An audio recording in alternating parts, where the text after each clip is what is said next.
everyone, welcome to Science Lab. The signs are happening because the Lord Jesus is coming. Every day we are looking at some of the signs that are happening around us. Today we are going to look at some of the end-time signs happening in Europe. If you look at the meetings of the world leaders from the past 10 years, and you will likely notice one figure. Do you remember that person? 10 years, Barack Obama, former president of the US, ruled for 8 years. Russian President Vladimir Putin is there for more than 10 years. We also have Pope Francis. You have said all names except one important person. Who is that I've missed? You might have forgotten that person, but the people in Europe and in the Western countries will never forget her name. It's none other than the German Chancellor Angela Merkel, one of the most influential leaders of Europe.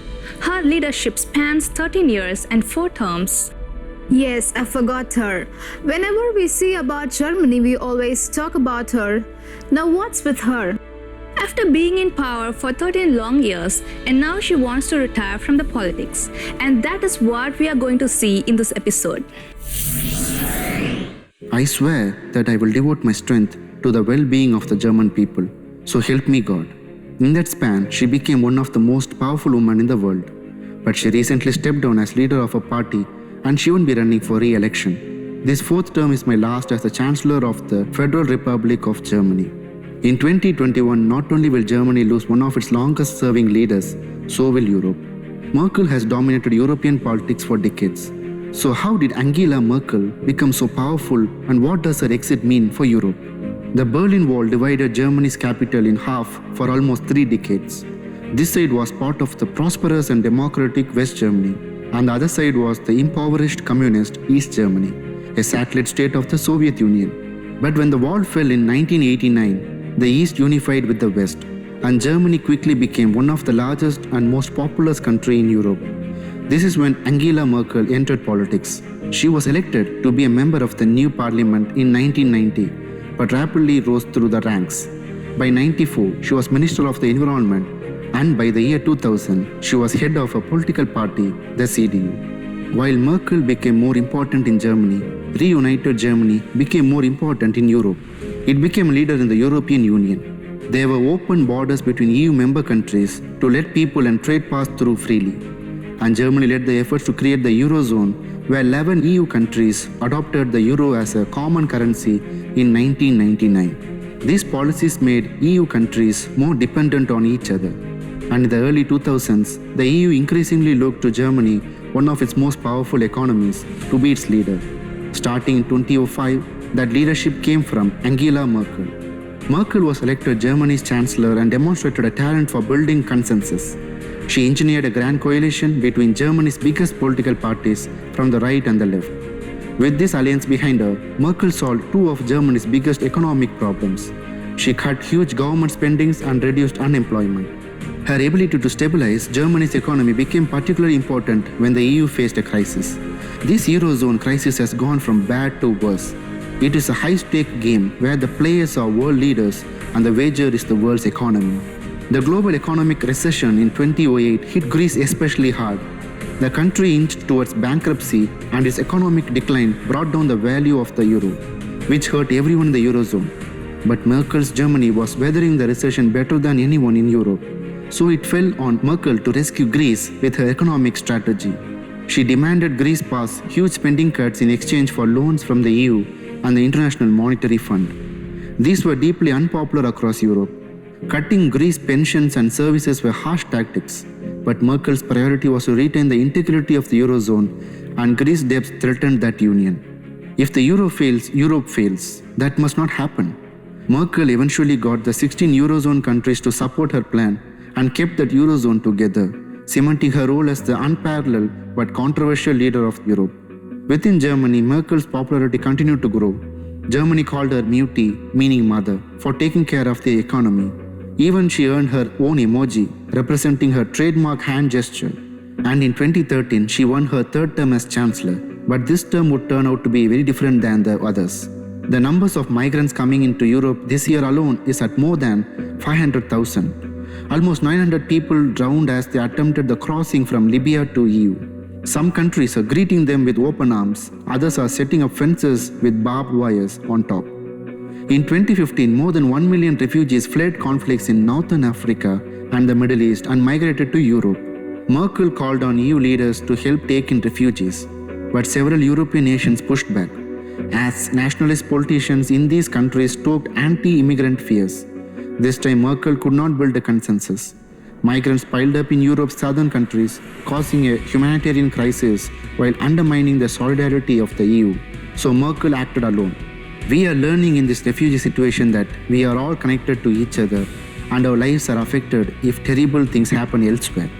And I am convicted that we will not be able to change that by building fences.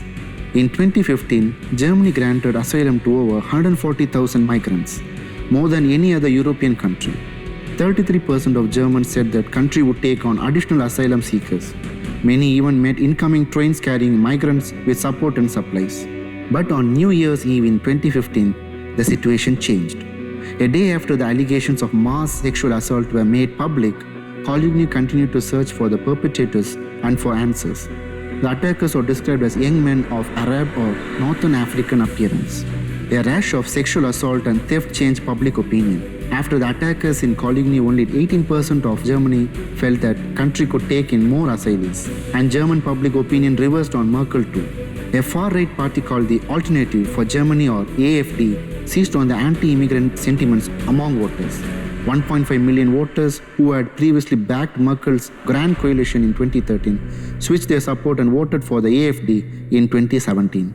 Having lost support for her coalition government in 2018, Merkel decided to step down as leader of her party, though she'll remain Germany's chancellor until her next term ends in 2021. Merkel's party recently elected Annegret Kramp-Karrenbauer as their next leader. She's a moderate Merkel ally who could very well become Germany's next chancellor. But for the rest of Europe, Merkel's absence could be more unsettling. Since the Eurozone and migrant crisis, Europe has seen nationalist political parties gain popularity in recent elections, threatening the unity of the EU. And Merkel has gone from being a champion of a united Europe to its last remaining strong defender. With Merkel stepping away, these nationalist leaders could gain influence over the future of the European Union, and that's something Merkel is very aware of. My conviction guides me in this. We will only master the challenges of our time if we will stand united and work together with others across borders.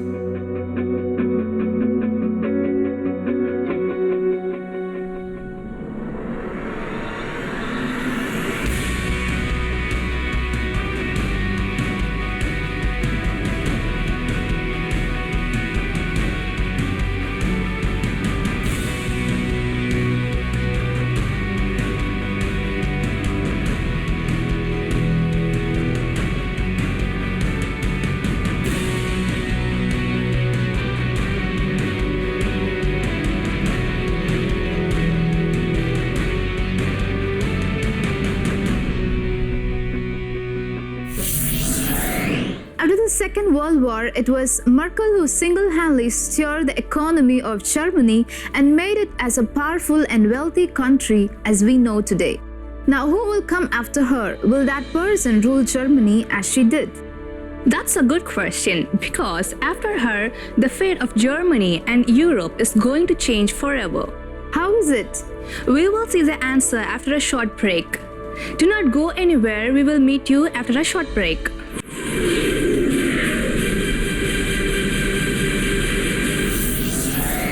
Welcome back to Science Lab. The signs are happening because Jesus is coming. We have seen about the end-time signs happening in Europe. Let's continue. German Chancellor Angela Merkel announced in late October 2018 that she will not stand for re-election after her Christian Democratic Union Party or CDU pulled with an all-time low approval rating. Merkel still plans to remain as the head of government until the end of her term in 2021, but her political exit raises a lot of questions for Europe's largest economy. As members of the CDU reorient themselves with their next leader, the political orientation of the party will be an additional study. Since taking office, Merkel made numerous controversial concessions such as the closure of Germany's nuclear power plant, the introduction of a minimum wage and the legalization of same-sex marriage. By doing so at the backdrop of the financial crisis of 2008, Merkel steered the conservative CDU to the center. Yet she is more likely to be remembered for the bailout program of the Eurozone countries and her decision to allow around 1 million asylum seekers to enter Germany. These later decisions were particularly controversial within the ruling CDU, and they contributed to the emergence of Eurosceptic and nationalist groups such as the Alternative for Germany Party. The entrance of such parties into German politics drained the support base of the CDU, but it also ignited an internal debate concerning the political orientation of the party. For instance, some groups within the CDU led by Annegret Kramp-Karrenbauer believed that the party must remain in the center and appeal to moderate voters. They largely shared Merkel's political view. On the other side of the CDU fence, technocrat Friedrich Merz and Health Minister Jens Spahn argue for more conservative views on issues like the economy, immigration, and the EU integration. These conservative elements within the CDU believed that the party must return to the right-wing roots and compete against the Alternative for German Party. The split within the CDU was all for to see during the party's conference on December 7, 2018. Moderate candidate Kramp-Karrenbauer was elected as the leader of the CDU with 517 votes out of 999, while conservative technocrat Friedrich Merz came second with 482 votes. If anything, the neck-and-neck race illustrates the growing identity crisis in the CDU. Another significant political dilemma comes from the CDU partner in the government's coalition, the center-left Social Democratic Party or SPD. Over the past decade, the SPD's electoral influence has steadily declined, with the party having lost ground on other leftist groups such as the Die Linke. The SPD's worst post-war performance came in 2017 general election, and since then the party has been undergoing an identity crisis of its own. Its leadership has reluctantly agreed to a coalition with the CDU in order to try and influence policies. Yet within the SPD, there are increasing calls to distance itself from the CDU and revitalize itself as an opposition party. In May 2019, elections will be held for the European Parliament, and if the SPD performs poorly there as well, it could mark the final straw that forces the party to withdraw its partnership with the CDU. If happens, the CDU will be left in power as a minority government, and since no party has ever managed to govern Germany in such fashion, the CDU will either have to find a new partner to form a coalition government or early elections will be held. In Germany, political parties must win at least 5% of the vote to enter the Bundestag. The past extreme parties on the right and left failed to pass that requirement. In 2017, however, 7 parties passed the 5% threshold, which resulted in a more polarized parliament in decades. If early elections are held considering the ideological opposite within the CDU and the growing parties on the right and left, which chip away moderate voters, Germany's political landscape is likely to merge even more fragmented than ever before. In the short term, the polarization of the German parliament will not have a dramatic impact on the operations of the European Union other than some delays of reforms. In the longer term, however, as German politics become more polarized than the CDU, a worst-case scenario would involve a partnership between the CDU and the Alternative for German Party. Such a coalition government would have far-reaching implications as it would tip the political balance in favor of Eurosceptic and nationalist forces across Europe. In the best case, the polarization of German politics would weaken Berlin's influence in the European Union and reduce the effectiveness of the bloc. However, if the CDU and SPD maintain their coalition government and early elections are avoided, Merkel will govern without the pressure of re-election. This will allow the Chancellor to focus on her legacy. With little to lose, Merkel could opt to endorse EU integration plans that she deemed too controversial in the past, such as a banking union or a larger budget for the Eurozone. Still, there are limits to the political powers of the Chancellor. German law requires the Parliament to vote on matters that involve taxpayer money and EU-related policies. So although Merkel will enjoy greater freedom than before, she cannot do whatever she pleases. Beyond politics, as Merkel relinquishes her position, the next Chancellor of Germany will also have to reconsider the country's economic orientation. Growth through exports has taken German industries to new heights, but at a time when global consumption is decreasing, it is an unbalanced economic model. There are efforts underway to address this issue. For instance, Berlin has set aside 1 billion euros for electric vehicle battery ventures and plans to invest another 3 billion euros in artificial intelligence by 2025.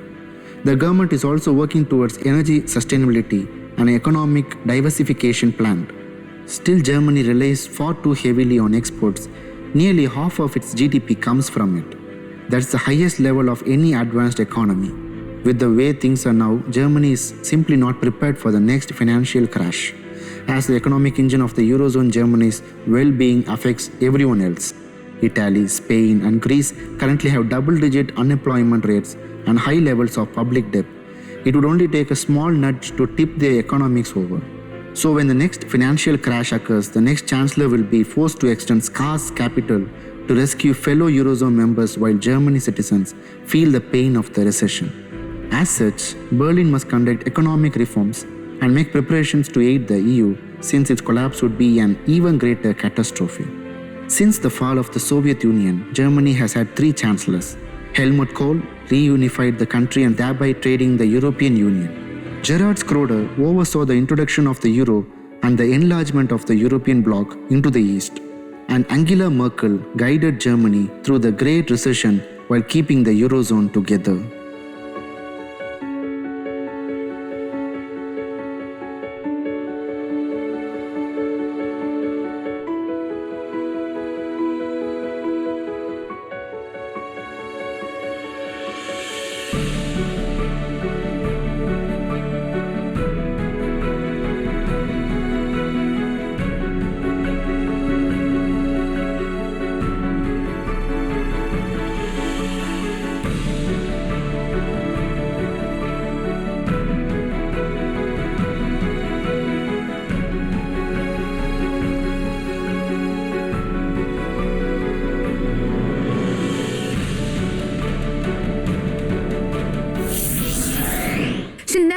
The election, only thing is that she only got less vote than the previous elections. So why she wanted to leave the politics?